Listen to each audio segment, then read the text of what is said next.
ఆగండి, ఆగండి, ఆగండి. అందరికీ మరణాత అద్భుతమైన సాక్ష్యం చెప్తాను. ఒక్క నిమిషం నెట్టేయమాకండి. అందరికీ మరణాత అందరూ బాగున్నారు కదండీ! అద్భుతమైన సాక్ష్యం ఏంటంటే, ఒక ఆవిడొచ్చి 8 నెలలు అవుతుందండి. బయట వీసాకొచ్చారు.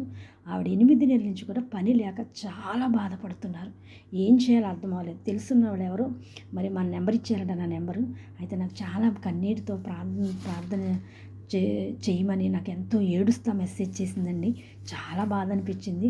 సరైన భోజనం లేదంట. వచ్చారు పాపం బయట పనికి, అసలు పనే లేదంటండి. అయితే దగ్గర దగ్గర నెల 15 రోజుల నుంచి ప్రార్థన చేసి స్టార్ట్ చేశానండి. దేవుని మహాకృప మనందరి ప్రార్థన బట్టి మరి ఆ బిడ్డకి మంచి గృహంలో మరి పని దొరికిందండి. ఆమెను చెప్పండి, ఒక్కసారి కూడా పనికి వెళ్ళలేదంటే వచ్చాక అలా 8 నెలల నుంచి కూడా ఇంట్లోనే ఉందంటండి. చాలా ఇబ్బంది కదండి. మరి దేవుడు పనిచ్చారు. మరి ఎంత అంటే తను అనుకున్న దానికంటే ఊహించిన వాడికంటే అత్యధికంగా ఏదో 2 నెలలు 3 నెలలు చేసి రావటం కాదు, ఒక సంవత్సరానికి సరిపడగా పనినిచ్చారంటండి. మరి ఆ జీతం కూడా అనుకున్న వాటికంటే ఎక్కువగానే ఇస్తా అన్నారంట. ఆమెను చెప్పండి గట్టిగా, దేవునికి ఏ మహిమ కలుగును గాక. అమ్మ, మీ ప్రార్థనలో నిజంగా శక్తి ఉంది అంటుంది.